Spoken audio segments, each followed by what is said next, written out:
बिस्मिल्लाहिर्रहमानिर्रहीम, अस्सलाम वालेकुम। आप देख रहे हैं नेशनल न्यूज़ और मैं हूं Subhan Qureshi.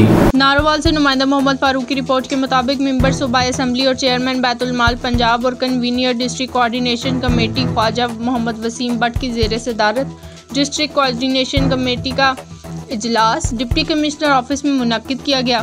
Member national assembly Chaudhry Anwarul Haq, deputy commissioner Syed Hassan Raza समेत मुतल्लिका महकमों के अफसरान ने इजलास में शिरकत की।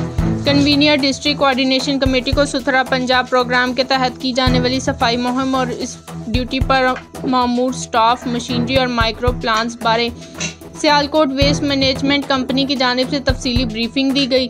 कन्वीनियर DCC ख्वाजा मोहम्मद वसीम भट्ट का कहना था कि सियालकोट वेस्ट मैनेजमेंट कंपनी के काम की सफाई सुथराई और सफाई की ड्यूटी पर मामूर स्टाफ की हाजिरी की इंस्पेक्शंस मुतल्लिका म्यूनसिपल कमेटी और लोकल गवर्नमेंट के अफसरान करेंगे। उनका मजीद कहना था कि सियालकोट वेस्ट मैनेजमेंट कंपनी के फ्री हेल्पलाइन नंबर 1139 की तशहीर करें ताकि शहरी अपने इलाके में नाकस सफाई की बाबत हेल्पलाइन नंबर 1139 पर अपनी शिकायत का इंदराज करवा सकें।